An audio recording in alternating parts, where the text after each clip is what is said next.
Hello বন্ধুরা, আছি আপনাদের জুমন দাস। কথা বলছি বাংলাদেশের ধর্ম অবমাননা নামক ভয়াবহ ক্যান্সারকে নিয়ে। আপনারা জানেন বাংলাদেশে প্রতিদিন ধর্ম অবমাননা নামক এক ভয়াবহ ক্যান্সার প্রতিনিয়ত ঘটে যাচ্ছে।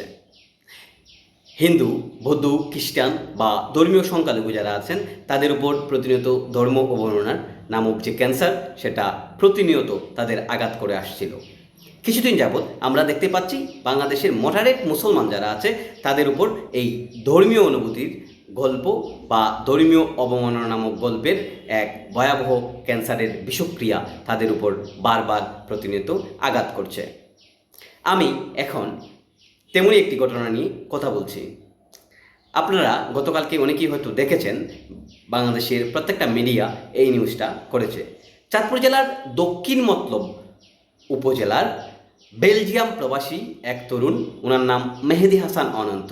উনি বেলজিয়াম প্রবাসী, ইউরোপের এই প্রবাসী ওই জায়গায় একজন খ্রিস্টান মেয়েকে বিয়ে করেছে বা হ্যানত্যান তার ব্যক্তিগত কিছু বিষয় সেখানে থাকতেই পারে। উনি নাস্তিকও হতে পারেন, উনি ইসলাম ত্যাগ করতে পারেন, উনি হিন্দু ধর্ম ত্যাগ করতে পারেন, উনি এই ধর্ম গ্রহণ করতে পারেন, উনি গ্রহণ করবেন না, আমি জানি না ওনার ব্যক্তিগত কী বিষয়। বাট এই বিষয়কে কেন্দ্র করে দেখেন, স্ক্রিনে দিয়ে দিচ্ছি, এই বিষয়কে কেন্দ্র করে ওই জায়গার উগ্র ধর্মান্ধ জঙ্গি মুসলমানেরা ওনার বাড়িঘর একদম, দেখেন না হাসি পাচ্ছে না কান্না পাচ্ছে আমার বলেন, একদম বাড়িঘর ভেঙে দিয়েছে। ওনার অপরাধ কি? উনার অপরাধ কি? উনার বাড়িঘরের অপরাধ কি? উনার বাড়িঘরে যারা আছেন বৃদ্ধ মা বাবা তাদের অপরাধ কি? উনারা 100% মুসলমান। তাহলে আজকে একজন বিদেশে একটা অন্যায় করে থাকলে বিদেশের আইনে তার বিচার হতে পারে, কিন্তু বিদেশে কে কি করলো এই আইনকে, এই বিষয়কে কেন্দ্র করে তার গ্রামে বাংলাদেশে তার বাড়িঘর ভেঙে দিবেন, মানে রাষ্ট্র কীভাবে চলতে পারে?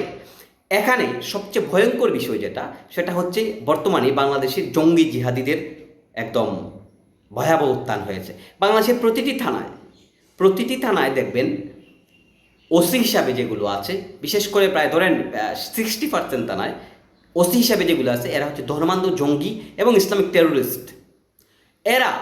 এদের কাজ হচ্ছে জনগণের ঝালমানের নিরাপত্তা দেওয়া। অথচ এই মতলবের দক্ষিণ থানার যে ওসি আছেন, বর্তমান ওসি বেলজিয়াম প্রবাসী মেহেদি হাসান অনন্তর বাড়িতে গিয়ে সে বলছে মুল্লারা যখন তার বাড়িঘর ভাঙতাছে, মুল্লারা তার বাড়িঘর এই করছে সেই করছে, হ্যাঁ বাড়িঘর একদম ব্যাঙ্গে লণ্ডভণ্ড করে দিচ্ছে।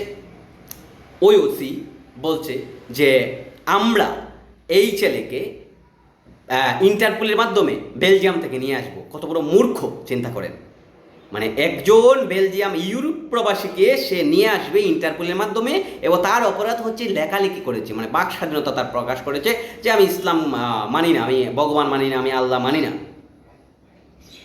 এটার জন্য সে ইন্টারপোলের মাধ্যমে নিয়ে আসবে। মূর্খ মোল্লাদের সে কি সুন্দর বোঝাচ্ছে। একজন মানুষ যদি খুন করে 500 খুন করে, দেখেন আমাদের মহান নেতা বঙ্গবন্ধুর খুনিরা যখন বিভিন্ন রাষ্ট্রে ছিল তাদের অনেককেই কিন্তু আনা যায় নাই। জঙ্গি ইলিয়াস, ইসলামিক টেরোরিস্ট হজরত পিনাকি ভট্টাচার্য, এদের কি নিয়ে আসা যাচ্ছে? যায় না। একটা রাষ্ট্র যখন একজন ব্যক্তির অ্যাসাইলাম দেয় বা একটা ব্যক্তিকে ওই রাষ্ট্রে জায়গা দেয় তখন সে বুঝেই দেয়। সেই মূর্খ ওসি তাদের বোঝাচ্ছে যে বেলজিয়াম থেকে ধরে নিয়ে আসবো, হ্যাঁ এই করবো সেই করবো, ফাঁসি দিয়ে দিব। আমরা এর আগে দেখেছি লালমনিরহাটের বৃদ্ধ পরেশচন্দ্র শীলের উপর মিথ্যা ধর্মীয় অবমাননার অভিযোগ উঠেছিল, এবং এই অবমাননার অভিযোগ থেকে পরেশচন্দ্র শীলকে কারাগারে নিয়ে যায়, এবং ওই থানার লালমনিরহাট সদর থানার ওসি নুরুন নবী এক বক্তব্যে বললেন, আমার ধর্মীয় অনুভূতিতে আঘাত লেগেছে, আমিও মুসলমান। মানে ধর্মীয় অনুভূতি কী রে ভাই, এরকম উঠে, এরকম একদম খাড়া হয়ে যায় ধর্মীয় অনুভূতিটা কি? কে কি বললো তাতে আপনার কি? আপনি কি তাকে খাওয়ান? আমি ইসলাম গ্রহণ করব, আমি ইসলাম ত্যাগ করব, আমি ইসলাম মানি না, তাতে আপনার কি? আপনি কি আমাকে ভাত খাওয়াবেন? আপনি আপনার পাশের বাড়ি যে একজন মানুষ না খেয়ে মরছে তাকে কি আপনি ভাত খাওয়াচ্ছেন? তাকে কি আপনি খাবার খাওয়াচ্ছেন? খাবারকে তার মুখে তুলে দিচ্ছেন? তাহলে ধর্মীয় অনুভূতিতে গল্প সাজিয়ে মানুষের বাড়িঘর ভেঙে দিচ্ছেন, মানুষকে আক্রমণ করছেন, মেরে ফেলছেন। দেখেন, আপনারা যদি মনে করেন যে এগুলোর বিচার আল্লাহ করবে, ভগবান করবে, আসলে কেউ করবে না। এগুলোর বিচার প্রতিনিয়ত আপনার সাথে প্রকৃতি করে নেবে। আজকে একদিনে তো সবার বিচার করবে না, প্রতিদিন আজকে আজকে দেখেন আপনারা যারা এগুলো করছেন, আপনি দেখবেন ভালো আছেন, সুস্থ আছেন, হ্যাঁ, হঠাৎ করে মারা গেছেন, হঠাৎ করে গাড়ি অ্যাক্সিডেন্ট করে ফেলছেন, আপনার ঘরে সন্তান হয়েছে, দেখবেন বিকলাঙ্গ হয়ে গেছে, এগুলো এগুলো যে করেন এই পাগলামি। হ্যাঁ, এখন বিষয় হয়েছে আজকে হিন্দু, মডারেট মুসলমান, বৌদ্ধ, খ্রিস্টান এদের উপর ধর্মীয় অনুভূতির গল্প সাজাচ্ছেন, গল্প দিচ্ছেন, এদের হয়রানি করছেন। কিছুদিন পর দেখবেন আপনার বিরুদ্ধে দর্শনের অভিযোগ চলে আসবে। কীভাবে দর্শনের অভিযোগ আসলো? আপনি দর্শন করেন নাই, আপনার বাড়িতে রাত 12টার সময় একটা মেয়েকে নিয়ে 10 মিনিটের জন্য একটা ভিডিও করে আসবে এবং পরবর্তীতে আদালতে উপস্থাপন করবে আপনি দর্শন করেছেন।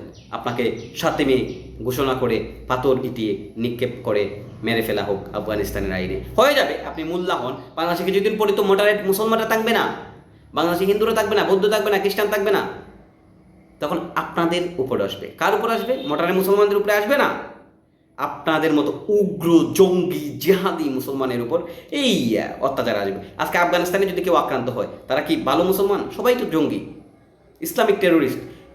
ক্ষমতায় যারা আছে তারাও ইসলামিক টেরোরিস্ট। তাহলে কে কার বিচার করে? তাদের বিচারই তারা করছে, এবং খুবই জঘন্যভাবে, যেগুলো সরাসরি মানবাধিকার লঙ্ঘন হয়। একটা জায়গায় আমি বাংলাদেশের না, পুরো পৃথিবীর হিন্দুদের ধন্যবাদ দিতে চাই। দেখেন, অনেকেই বলেন হিন্দুত্ববাদী আছে, হিন্দুত্ববাদীরা খুবই খারাপ, ইসলামিক জঙ্গিদের মতো। No, never, no, no, no. আমি জুমন দাস, একজন বাংলাদেশি, আমার বাবার নাম গোপেন্দ্র দাস। আমি আমার বাবাকে একজন ভগবান মনে করি, পৃথিবীর সবচেয়ে বড় ভগবান। আমি যদি এই কথাটা হিন্দুদের বলি, আমি যদি বাংলাদেশের হিন্দুদের বলি যে আমি ধর্ম মানি না, ভগবানকে মানি না, আমাকে হিন্দুরা কখনো খুন করবে না, আমাকে হিন্দুরা কখনো গলা খতম করতে আসবে না, তারা বলবে দাও এই কথাটা বাদ দেন, এই বেটা পাগল হয়ে গেছে, তার মতো সে থাকুক খাক। বাট আপনি যদি বাংলাদেশি কোনো মুসলমান হয়ে থাকেন এবং যদি বলেন যে আমি আমার খাই, আমার ঘুমাই, আমি উপোস থাকি, আল্লাহ ভগবান আমাকে খাওয়ায় না, আমি ইসলাম মানি না, আমি আল্লাহ মানি না, আপনি এই কথা বলে 2টা কায়েদ দিতে পারবেন না, আপনাকে কতল করা হবে, মেরে ফেলবে। কোনো রাষ্ট্রে কি এরকম আইন আছে? আমি মানি না, আমি ইউনুস মানি না, আমি হাসিনা মানি না, আমি খালেদা জিয়া মানি না, আমি আল্লাহ মানি না, আমি ভগবান মানি না। একটা রাষ্ট্রের আদালত এটার জন্য কি বিচার করতে পারে? আর একজন মানে না, আমাকে তো রাষ্ট্র খাওয়ায় না, আমি এটা মানি না, বাট আমি তো রাষ্ট্রের কোনো ক্ষতি করছি না। অথচ এই পুলিশরা, এই জঙ্গি জিহাদি ওসিরা যারা আছেন, তারা রাষ্ট্রের আইন না মেনে উশৃঙ্খল বক্তব্য দিচ্ছে, এবং তাদের দায়িত্ব ছিল জনগণের ঝালমাল নিরাপত্তা দেওয়া। দেখেন, আজকে মেহেদি হাসান অনন্তর যে বাড়িঘরটা ভাঙা হইল, ওইটা কি মেহেদি হাসান অনন্তর বাড়িঘর? না, এটা তো রাষ্ট্রের সম্পদ। তাহলে বিচারটা কার হওয়া উচিত? উগ্র জঙ্গি জিহাদি যে মুসলমানেরা তার বাড়িঘর ভাঙচুর করছে, তাদের বিচার হওয়া উচিত? নাকি এই যে কথা বলছে সে তো সশরীরে কোনো অন্যায় করেনি, কারো বাড়িঘর ভাঙেনি, কারো খুন করে নাই। একজন বলছে যে আমার ইসলাম ভালো লাগে না, আমি হিন্দু থাকবো না, আমি মুসলমান হয়ে যাব, আমি নাস্তিক হয়ে যাব, তাতে কার কি সমস্যা হলো? অথচ তার বিরুদ্ধে পুলিশ ফতোয়া দেয় যে আমিও মুসলমান, 90% মুসলমানের দেশে এটা হতে পারে না, তাকে আমরা ইন্টারপোলের মাধ্যমে ধরে আনবো। এই যে লালমনিরহাটের ওসি নুর নবী বলেছিল বৃদ্ধ পরেশচন্দ্র শীল নাকি ইসলাম বর্ণনা করে, সে বলছে আমারও ধর্মীয় অনুভূতিতে আঘাত লেগেছে। অনুভূতি কি ভাই উঠে যায়? এরকম উঠে যায় অনুভূতি? উঠে? হ্যাঁ, ধর্মীয় অনুভূতি কী রে ভাই? ধর্মীয় অনুভূতি আসলে কি? ধর্মীয় অনুভূতির গল্প সাজাইলেন এবং উনি বললেন, এই যে ওসি নুর নবী, যে আমি এই বৃদ্ধ পরেশচন্দ্র সেন হিন্দুকে ফাঁসি কিংবা যাবজ্জীবন দেওয়ার চেষ্টা করব। ভাই, তুই কি ফাঁসি দিবি? তুই কি যাবজ্জীবন দিবে? তুই কে? রাষ্ট্রের একটা সাধারণ চাকর, কনস্টেবল থেকে প্রমোশন পাইয়া এসআই হইয়া হয়তো ওসি হইছ, তুমি সাধারণ একটা চাকর। তুমি রাষ্ট্রের নায়ক বা রাষ্ট্রের রাজা যারা জনগণ, তাদের ভিক্ষা, তাদের ট্যাক্স তুমি খাও, তোমার বাচ্চা কাচ্চা খায়।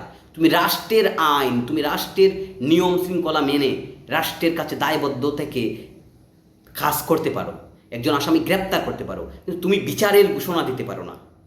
বাংলাদেশের জনগণ যখন পর্যন্ত এদের বিরুদ্ধে বুঝবে না, এবং বাংলাদেশের জনগণ যখন পর্যন্ত বুঝতে পারবে না যে ওনারা রাষ্ট্রের মালিক, সরকার, পুলিশ এরা আসলে কিছু না। এদের যেদিন সরকার, পুলিশ এবং সবাইকে, রাষ্ট্রের যারা চাকর আছেন এদের যখন মানে সাধারণ নাগরিক ভাববে যে এরা স্যার, তখন এই সমস্যাটা আরও বাড়বে।